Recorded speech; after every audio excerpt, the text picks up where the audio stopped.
You've done it before. You plug something in, a phone charger, a lamp, a fan, and hours later, you casually reach for the cord. And it's hot, not warm. Huh. And you think, is this normal? Is my house about to burn down? Here's what nobody tells you. That heat is not just a nuisance. It's your extension cord trying to send you a warning. A warning that, if ignored, is one of the leading causes of house fires in the world. But to understand the warning, you first need to understand what's actually happening inside that cord, because it involves some of the most fascinating physics hiding in plain sight in your home. Stay with me. By the end of this video, you will never look an extension cord the same way again. All this we're going to learn today on Everyday Simple Science with Ray. If you're new here, kindly subscribe to our channel, like and share this video, and help us reach new people who are interested in learning about the what, why, and how of the universe. Let's start with the basics. When you plug something into a wall outlet, you're asking electrons, tiny invisible particles, to travel through a wire from the wall, through your cord, and into your device.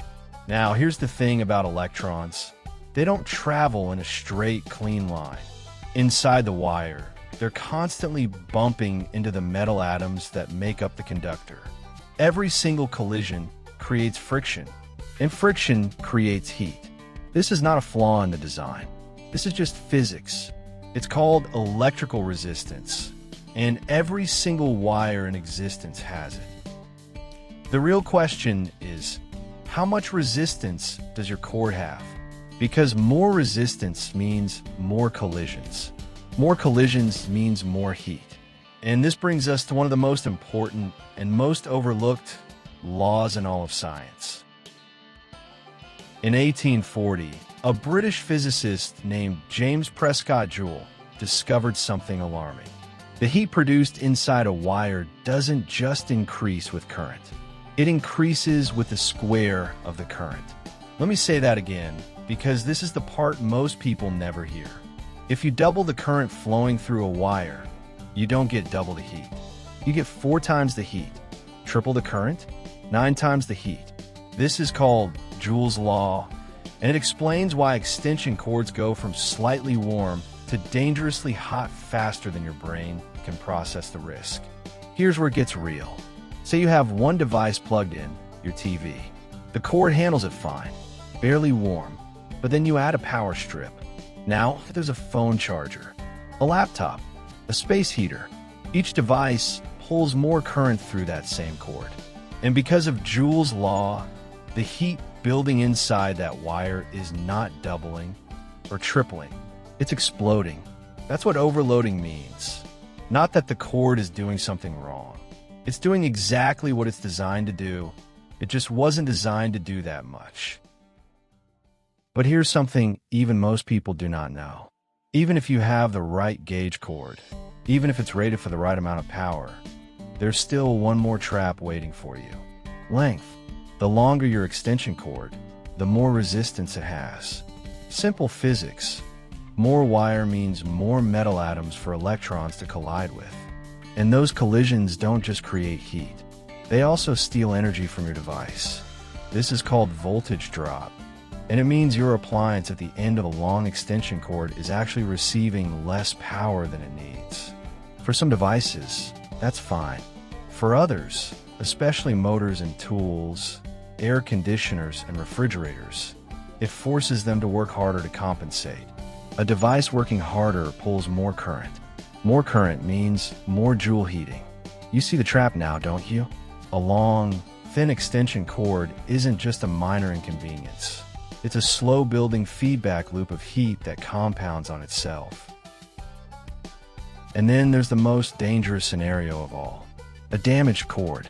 When insulation cracks from being bent too sharply, pinched under furniture, or simply aging, the wire inside is exposed. At that point, you now have a hot spot, a location where resistance is concentrated, where heat builds up not across the whole cord, but in one tiny section. That section can reach temperatures that melt the surrounding plastic. And melting plastic near electrical current is not just a fire hazard. It is a fire. This is why fire investigators, again and again, trace house fires back to a single damaged extension cord that nobody thought twice about. It looked fine on the outside. Nobody knew what was happening inside. So what does all of this mean for you? It means the next time you feel that heat, then you have to pay attention. 1. Never use a thin, low-gauge cord for high-power appliances.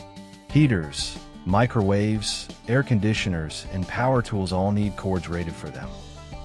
2. If your cord has to reach far, go thicker, not thinner.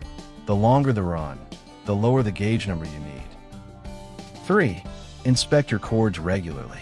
Any crack, kink, or exposed wire is a reason to throw it away. Not tape it, throw it away.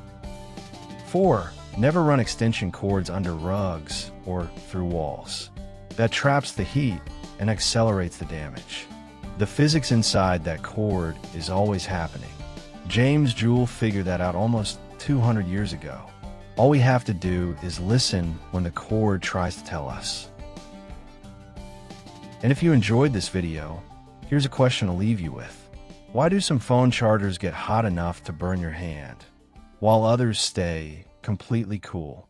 The answer involves the same physics, but a completely different trap. I'll see you in the next one. Thank you for spending your time on Everyday Simple Science with Ray. If you enjoyed this video, please subscribe to our channel, like and share this video, and turn on your notifications so you never miss a new episode.